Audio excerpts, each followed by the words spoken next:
speciality is time trajectories of anything since for 150 days already, basically working, I don't know, 18 hours a day. And basically focusing on the data. I'm going to leave aside economics, politics, and media, and just simply talk about the science here. And I must say that this is the first time I've actually ever done real-time science, i.e.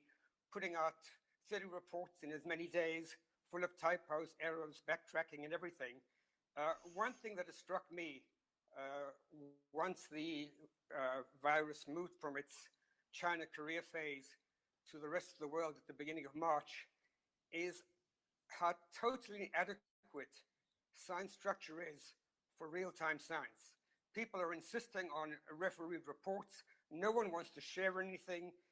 The scientists are more panicked and scared of reality than anybody else. The august organizations like Linda, the Royal Society, the National Academy of Science have been totally silent. I am really disappointed. This has got nothing to do with the politics. As a group, scientists have failed the younger generation. Deciding what to do in this situation is really, really difficult. We cannot rely on one or two voices.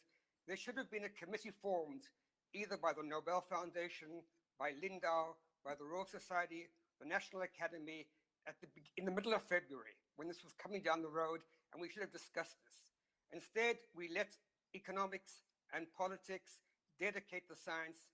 And for me, the worst opposition I got was from very, very prominent scientists who were so scared that the non-scientists would break quarantine and infect them.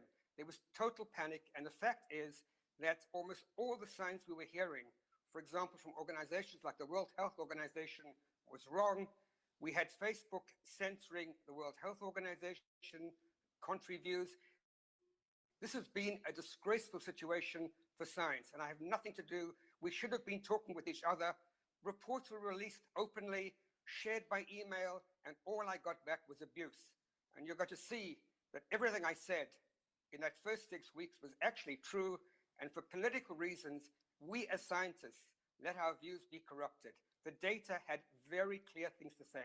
Nobody said to me, let me check your numbers. They all just said, stop talking like that.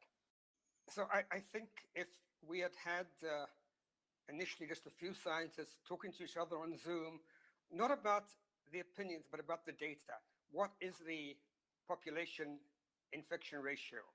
What is the severity? Does the thing grow exponentially? There are some very, very simple questions. And it's true that the epidemiologists were always saying that we're not epidemiologists, but the fact is that viral cases and deaths follow a time trajectory. And I think physicists and theoretical chemists who understand trajectories are way better qualified.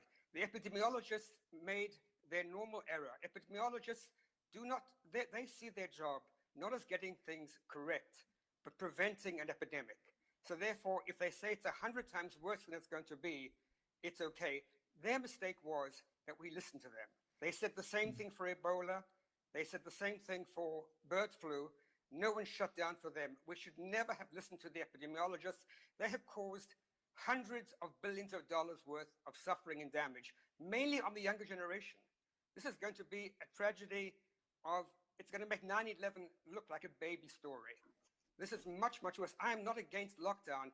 I am against stupid lockdown without considering the full picture, i.e. not just combating a virus that is exactly as dangerous as flu, but also avoiding the economic damage that every country has caused itself except Sweden. We have really, really failed as a group. There have been smart people in Sweden, and that's about it. Germany is getting reinfected because they cut down too strongly. The level of stupidity that's been going on here has been amazing, and it just required a little bit of discussion of smart people. I'm not saying I'm right, but I would like people to conjure me on the details. Why is it not exponential? I can show you. Why is the case infection ratio this, not that? There is data for this. In other words, everything is data-driven, but people have chosen not to look at the data.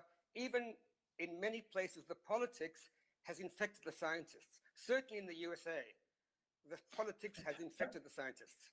I did want to say something about risk going back further and the Winston Center. In the middle of March, Sir David Spiegelhalter wrote a very nice medium review equating the risk of corona with the natural risk of dying. And basically he concluded that the risk of corona, using numbers that were coming out of Imperial College, was about 1 year's worth of death. I immediately wrote back and said he was wrong. My analysis suggested that it was not 1 year's worth of death, but 1 month worth of death. I then tried to communicate this to Neil Ferguson. He ignored my emails. I got in touch with the head of the Royal Society, eventually got them to read the emails, and in the end they said, no, I was wrong, it is 1 year. The fact is, 2 months later, the excess burden of death of corona is about 3 weeks of natural death. So the fact is, as these scientists shut things down, the problem is not just with lack of communication with the public. Scientists are arrogant and refuse to listen to people not in their fields. It's a bit like a CEO of a company. Scientists are getting away scot-free for causing billions of dollars worth of damage. And this is something which cannot be allowed to happen. It's not just the World Health Organization. Ferguson wanted Sweden to lock down, got Britain to lock down, and when the numbers become normal, exactly what you would have expected without lockdown, he then says, it's because of lockdown. This is terrible science.